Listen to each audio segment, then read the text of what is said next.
Hello and welcome in.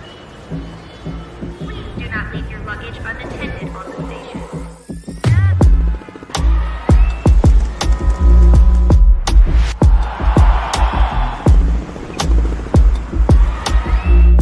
Welcome to the show.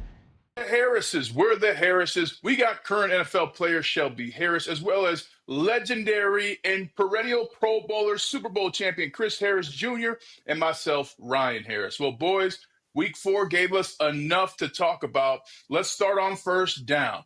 You've got some big we have some big games between the Packers and the Cowboys. The Broncos came out on top and on Monday night. Where do you guys want to begin? Man, I guess we got to talk about this Packers-Cowboys game. Just how many big blows there were. You know, we're talking, when have we ever seen a tie with 40 points? You know what I mean? That right there in itself is something that we really haven't seen. But just the amount of excitement that we're seeing from these offenses, and then the defenses just can't keep up. Man, we haven't seen something like that in a long time. But I have to admit, I'm one of those guys that's just like, well, that's it? It's a tie? Like, that's how this game's going to end? Just in a tie? Like, Micah's return, Kenny Clark playing the Packers all over again. And I think that was even a bigger storyline, I guess, that people weren't even really talking about, is that Kenny Clark is playing his team. He's the only team he's played for. Granted, like, we talk about Micah Parsons, but Micah Parsons is young. Kenny Clark is going to year like 8 or 9 or 10. You know what I mean? So, in that aspect, this is a big game for him. But, man, that game was I would have to say it left a lot, it left a lot out there. I was not satisfied with that ending. A tie game, a game of that magnitude, that just isn't what anybody wants to see at the end of the day. Right. It was definitely, great if you like offense. The defenses on both sides look bad. The Packers, I expected a lot more out of them. Yeah. I had way higher expectations, but Jordan Love went out there and balled. So he's still making a case for that MVP, Ryan. He's still in the fight. Come on. He's still in the fight. But this game was all about, Michael Parsons coming back there, Jerry's doing all types of interviews. I mean, he's on TV more than the head coach, or even Dak. We're hearing Jerry more than Dak. But you can see that's Dak's team. He's really in control of what's going on out there. And I think he's having a great season, right? Regardless of what's going on over there with the Cowboys, Dak Prescott's balling. So it's good to see that. But their defense, both defenses have been letdowns. And you could really say a lot of the defenses in the NFL haven't played up to par at all. And offenses are ahead right now. But, the Cowboys, they better figure out something real fast with their secondary, because it's going to be hard for them to even have a chance to win that division. And after that game, they're going to be attacked. We know that, right? Everybody's going to attack that secondary. Yeah, the tough thing for the tie, I'm with you, Shelby. No athlete wants to work and be like, okay, even. See you later. No, that doesn't help. And especially for these two teams, both these teams needed a win to keep in pace with the conference champion of last year, right? And right now you have the Eagles are undefeated. The Cowboys cannot afford a tie. And if you look last year at the NFC North, I mean, the Packers fought the Lions. We had 3 teams go to the playoffs there from the NFC North. So that both those teams needed that win to continue their goals for the season.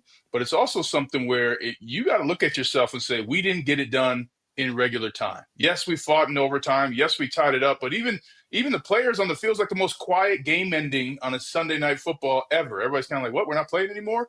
But you got to know that you didn't do the work in the first 4 quarters, and that's the problem you got to fix for both teams. Man, then as we move to the AFC side of things, we look at that Chiefs-Ravens game. There was so much anticipation building up to that game. Everybody was excited to see. It feels like once a year we get some type of showdown between Lamar Jackson and Patrick Mahomes, and it usually lives up to that billing. But then we see a Lamar Jackson go down for hammy. Who knows how long he'll be out for that? And then we kind of just saw the Chiefs take over and do something we really haven't seen in the last year to kind of just put that ass whooping on the Ravens at the end of the game. Chris, what do you think about that Chiefs-Ravens game? I just think the Ravens aren't as good as we expected them to be at the beginning of the year, and that just showed right there. Lamar Jackson not having any protection back there now with Staley going down and their O-line really being shambles. Derrick Henry can't get going the last couple of weeks. He's been pretty much non-existent in the run game, and that's kind of the Ravens' identity. It's always been to be able to run the football and play hard-nosed defense. Right now, their defense is probably one of the worst. Probably it's Cowboys and the Ravens, probably the worst defenses. And then now they're not running the football the past couple of weeks. So they have a lot of issues going over there. I won't be surprised the head coach won't be on the hot seat because they've given him plenty of time and plenty of chances to be able to win. So I'm glad to see the Chiefs come back though. Fight. It's always entertaining when the Chiefs are winning, even though I don't like them. But it's good to see them come back and try to make this a competitive AFC West. It's going to be a dog fight all the way through.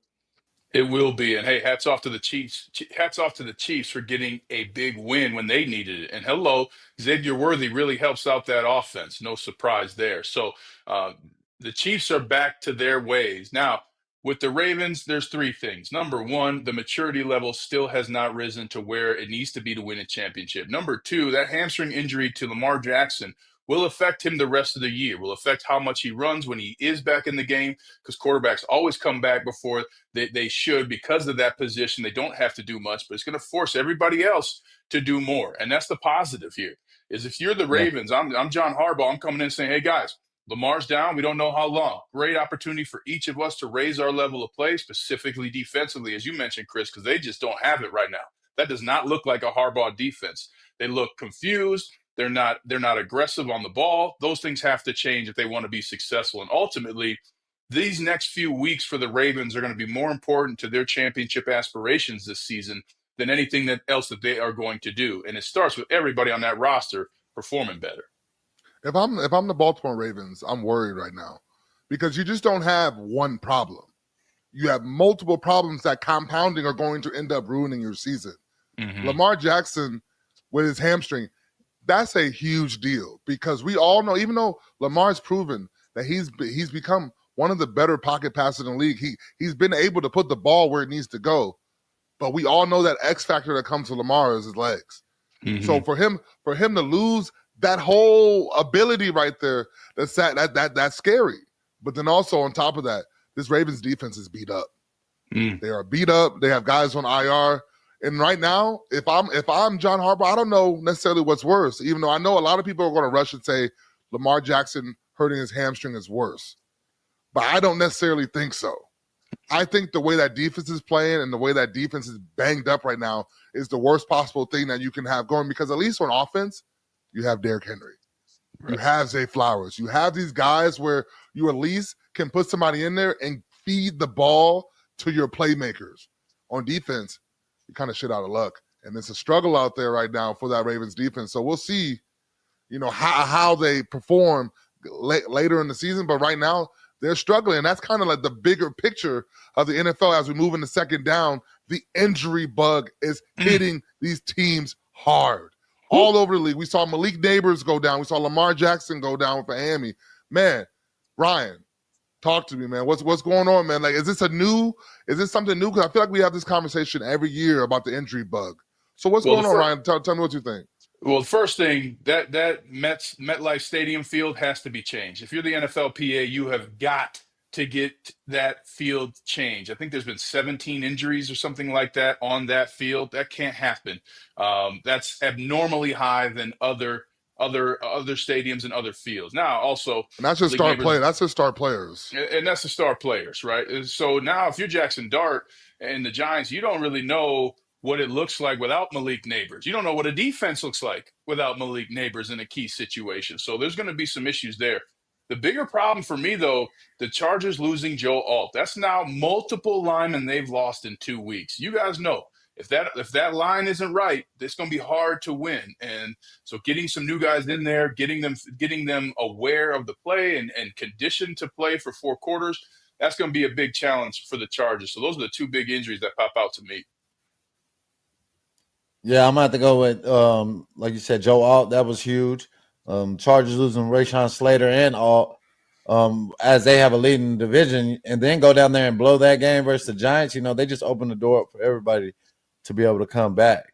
Tyreek Hill, they didn't say what happened with his, but his was definitely, they said his leg dislocated. I don't know how. Dislocated knee. I think they got him. Yeah, we don't Torn know how long. ACL. He said they torn ligaments. He dislocated his knee. Like that, especially for a speed guy, that's tough. Yeah. Right. An older speed guy. He'll probably. I mean, even if he gets slower, I mean, the guy still be a 4.4, right? I mean, True. he got speed to lose speed. and still be fast out there. You know what I mean? So, but I'm pretty sure that the way he works and the way he trains his body, he'll be able to bounce back, and we'll probably definitely see him probably like mid-season next year. Depending on what type of injury it is, but. Malik Neighbors, going down on that field, the way he came down is on that turf. I've only played on that stadium probably like 2 or 3 times, so and I never got to it never really bothered me that much. But I hated SoFi because it was like brand new turf, and having to play on that fresh turf, it didn't give at all. The NFL just, they're not going to get rid of turf fields. Why? Because cost effectiveness, Yeah. it's all about that money, when you can 100%. save. You can When we see roll up how that much, rug, put the concert in next week. You know what I mean? right, and we see us playing in Denver, right? We see how much money they spent in time they spent on the fields, right? Just getting our practice fields ready to go, So that's the injury bug is always going to happen. It's the NFL, and all you can do is try to prepare your body, to get in the best amount of shape, stay as much as in alignment as much as you can, and that's all you can do because injuries are going to happen.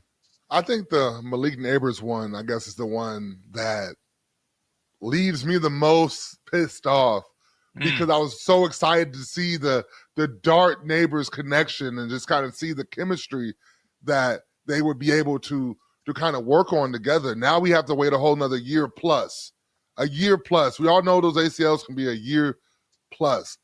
And that sets back the Giants organization even more because we have a young quarterback out here who, with his leading target now on the shelf for over a year, now he's just kind of just thrown in the fill-ins. And I mean that with no disrespect, but at the end of the day, we all know Malik Neighbors is the guy out there. He's the guy who's the future of that receiving core. And Jackson Dart's supposed to be the future of that quarterback room. So those are guys you want to see get reps together. But one thing, and I'm going to bounce off of what Ryan said, this Joe Alt news is big news. It's big news for the Chargers because they're a run-first team. If you know how any Harbaugh, both of them, they're a run-first. They're run-first nonstop. That's all they want to do. They want to run the ball. They want to establish their dominance with the run. And then after that, they do the play actions, and they do stretches, and they do all the other types of movements that kind of keep you off guard. The issue is, though, if you don't have the protection to protect Justin Herbert from all these play actions and from he's in the AFC West. I know what we saw. We saw Nick Benito and Jonathan Cooper on Monday night going crazy against the Bengals. Crosby. Man, that's what I'm saying. You got Crosby. You got all these guys. You have all these guys in the AFC West. You got to have tackles. So we'll see how long Joe Alt is out for. But also, and this is just the saddest part about it, this could be the end of Tyreek Hill. This could be the end of Tyreek Hill as we know it. And I think we just need to take a second, even if it's not the end. And I'm not trying to put that on him, but like anytime you're this age and you get an injury like that severe, and you're a speed guy, that's how you make your money is by running by people. Anytime you have an injury like that, you got to be a little bit worried. So prayers up to Tyreek Hill, man, because that's not easy to come back from. If you're 21, if you're 31, that's not an easy injury to come back from, and that's the scary part about it. And we may have lost an all-time great receiver to an injury. Yeah, that's part of the game. Yeah. Well, let's go to third down and talk about the Denver Broncos. Chris Harris Jr., we saw the Broncos come out and beat Joe Burrow-less Bengals team. But what did you like about the Broncos' victory over the Bengals? Yeah. One key thing I liked is the third down conversions on, defensive side, being able to get off the field and the offense. I think at one point they converted 6 straight times. And the past couple of weeks, the Broncos offense has been terrible on third down conversions. I haven't been able to continue to keep that run game going and keep it live. J.K. Dobbins, I think his first running back since is it Gordon? To First have, running back 38 under games. Sean Payton's first running back under Sean Payton's regime to have 100 yards. yeah, right. And no, they said 2022, Shelby. They Yeah, said, I know. I'm saying since he got. I know. So this goes back to even his New Orleans stuff. Yeah. But but tell us y'all on defense. I always say running the ball affects the defense. How does running the ball affect the defense, even if it is a 3 or 4 yard run? yeah, when we can't stop it and you're in the secondary and the team's just running 5 yards, and we can't stop them and we're not tackling, that kills you as a corner because you know they're not going to throw the ball. You're not going to get a chance to make a play. And the game kind of gets away from you. You can't really affect the game. So as DBs, we hate it. So in a way for Shelby, Shelby might like it. Well, no, I could tell you about because we just had to deal with that in Detroit. You know what I mean? Obviously, we just went to Detroit and lost, but the one thing that Detroit does very well is they mirror the run and the pass a lot. Everything looks the same, and they kind of keep you off balance. They're running the ball on you, and then one first down, they're running the ball on you. The next first down, they're doing a play action, trying to go over the top on you. And the one thing that it does, though, and this is why everyone's always on the Broncos about running the ball, it just makes your life easier as a quarterback. You know what I mean? Like you get a little bit extra space in coverages when teams have to step up to play the run. And when, like, as a D lineman, if I don't know exactly, let's say it's 1st and 10. And some teams on 1st and 10 are really run heavy. You can sit there and focus on it. The teams that are hardest to play are the ones that are 50-50. Because you really just don't know. You just got to play ball. And that's what the Broncos did yesterday. They made teams play ball. They forced teams to actually stop the run, and they couldn't. J.K. Dobbins looked like a madman out there. That was an amazing performance out there. I loved everything I saw of the Broncos yesterday. It showed me that they're trying to get back to Denver Bronco football, which isn't throwing the ball 40 times a game. You got to have a mix. Right. And, Bo Nix has to get more touch. He's still a little gunslinger happy. He's still, every ball doesn't have to be a rocket, right? You can throw some touch passes, put it right in his hands, make some easy catches. I think if he can fix that and adjust his game just a little bit to get more touch on his passes, that's going to raise him to that next level. Well, for me, because that was the struggle yesterday. We saw a couple situations yesterday where the ball, Bo Nix scrambles. He gets free, but then just throws it a little bit too hard off the hands of the receiver, and it kind of, that's what stops their momentum for the big play. And that's the difference between, those explosive offenses and those stagnant ones. And so we'll see. But the Broncos they do look like they're taking those steps to get better. Well, boys, my thing is, number one, always good to get a win, especially on Monday night. But number two, you're going against Eagles team coming up that's got some issues. They did not complete a pass in the second half last week, so there's some frustration there. But the biggest issue is going to be on a short week after staying up late Monday night, playing in that early game window Sunday. That's going to be a quick turnaround for the Broncos, and they've got to get rid of the penalties. It is unacceptable. It's leadership on the team at this point taking over, but you can't have multiple penalties with the lead and losing your focus like that at home, especially offensively. But penalties have been an issue each game for the Broncos, and this is a litmus test coming up against the Eagles. Yeah, it's going to be a very interesting game because this Eagles team those receivers are frustrated. They've been frustrated all year. The passing offense hasn't been close to what it's supposed to be. You have two big-name receivers and a big-money tight end that are not getting the ball and starting to get frustrated. You might start seeing that boil over against the Broncos because that defense does a good job of frustrating you all day. So with that pass rush and then with their ability to cover, we might just see an Eagles overload. Who knows? We'll see on Sunday. Broncos got to stop the run this week. If they don't stop the run, and make this team one-dimensional, it's going to be a long day. And, Fangio's going to have all different types of looks, different types of ways to be able to affect the quarterback with Bo Nix. Quinyon Mitchell for the Eagles, I think right now he's probably one of the top corners in the league right now. Big physical corner that can cover, be a good matchup for Cortland Sutton. So we match up. It's pretty even, you know. We can't let the Eagles, or we can't let them get up. Because if the Eagles get up on the Broncos and it's over, then you can't sick Cooper and Benito, and they got to play the run all game. So that's what it's going to come down to. Can the Broncos have a fast start, get some points up, and try to force this team to throw the football? Well, before we move on, I do have one topic that I've been hearing about nonstop, and I want to hear, your guys' ideas and views about it. Tony Gonzalez, we've heard Richard Sherman, we've heard all these guys talking. Everyone's had a lot of conversations and a lot of talking points about Russell Wilson. And I guess the biggest thing that's been said is he's playing himself out of the Hall of Fame. Now, those are strong comments and words. I'm going to say, Chris, how do you feel about that? Yeah. I understand, but, I never thought he was like one of the top guys that I had to face in my era. When I go through the guys that I had to face, it's always Tom Brady, Big Ben, Drew Brees, the top guys, and Russell was always led by, Marshawn Lynch.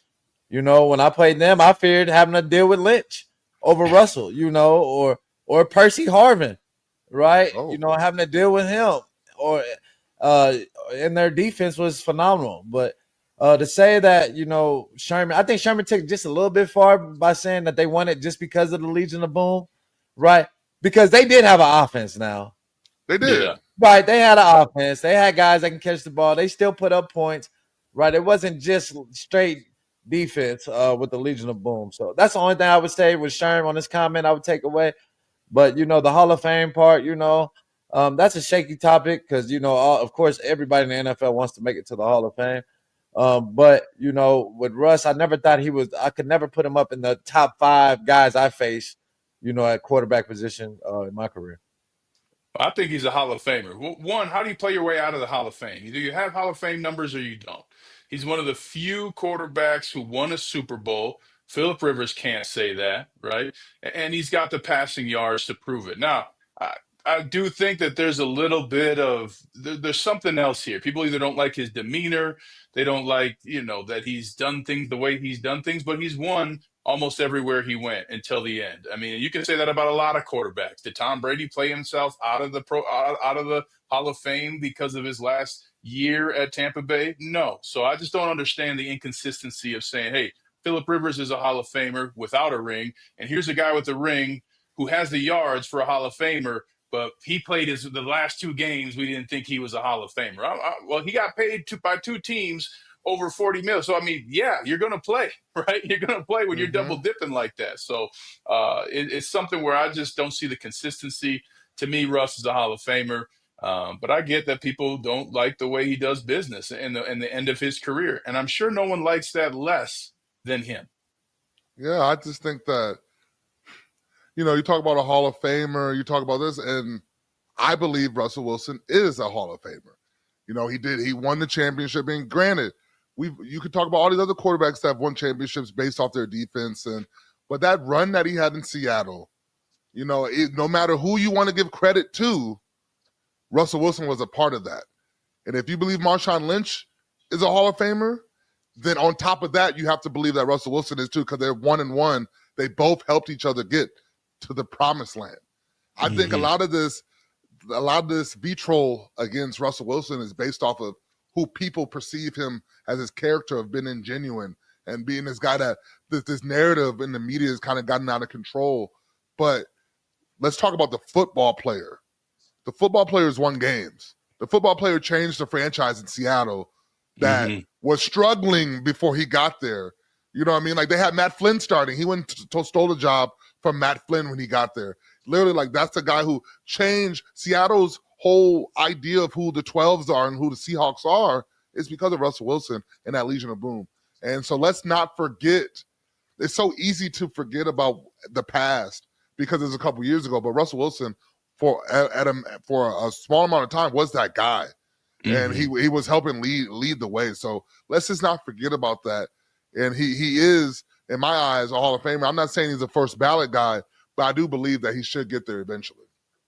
Well, let's take a forward look at the games coming up this weekend, boys. We're picking one team we think is going to win, and for me, it starts Thursday night. I think the Rams are on a roll. Matthew Stafford's playing well. They're going to go and they're going to face a San Francisco team that just has been messy in success and failure this season so far. I know Brock Purdy hasn't been healthy lately, but this to me is a Rams team with championship caliber players who understand how to win this part of the season. I always thought weeks 5 through 13, that was where the season was really made. I think the Rams are going to start Thursday night in week 5 with a bang. Man, that Rams team scares me every week. They be up every week, and then it's either it's close and they lose it, or they're close and they win it. That Rams team is made for TV. I enjoy watching them, but my team that I think could actually do it this week, and it's going to be surprising. I'm choosing the Ravens over the Texans. I believe Cooper Rush will get the Ravens back on track. And it's all going to start with Derrick Henry. And they're going to go back to keeping things simple. You don't have the bash. You don't have all these dynamic read options or anything. You got to go back to just playing football. Beat the man in front of you. Run the man over right in front of you. That's what the Ravens have to get back to doing. And they've gotten too fancy. And this might actually be the blessing that the Ravens needed the whole time to realize who the hell they are. But they got to come back and they got to figure this out, because this season, I hate to say it like this, it was so early, but it's so close for the Ravens for the season to already slip out of their hands. And so I think this week they come back and redeem themselves, and Cooper Rush gets that win against the Texans.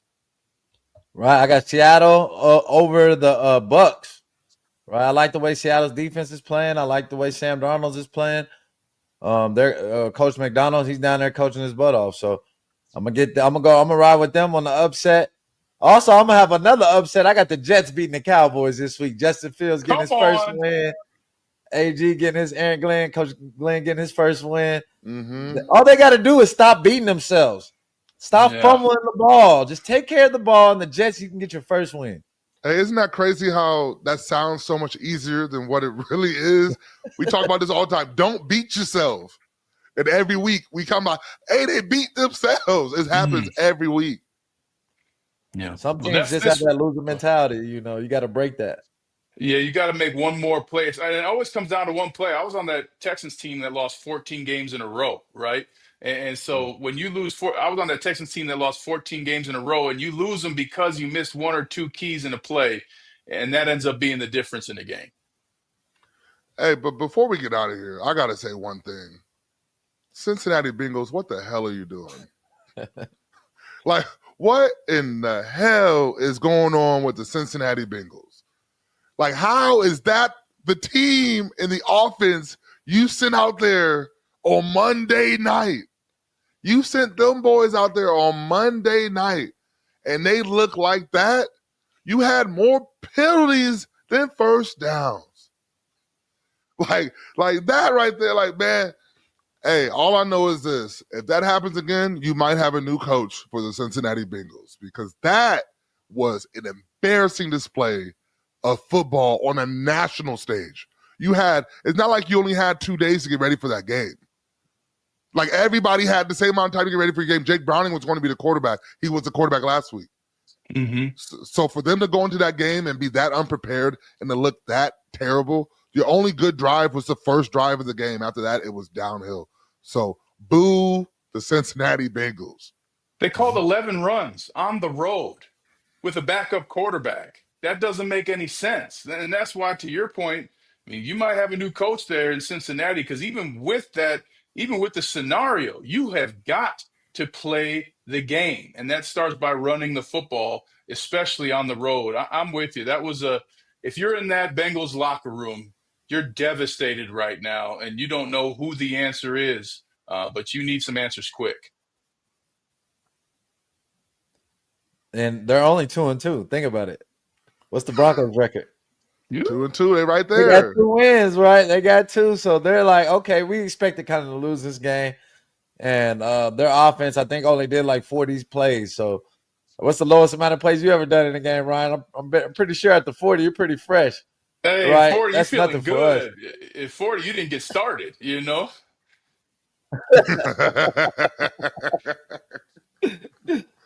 Right, Oh. that's what's going on, man. Their offense couldn't do anything, and when the Bengals lose Joe Burrow, their whole organization just falls apart, and we just see that this guy's worth, all the money that the Bengals owner has. Right, Joe Burrow owes it all. And that's it for We're the Harrises. We'll be back next week. Check us out wherever you like, subscribe, and watch your pods. We're the Harrises. We'll be back.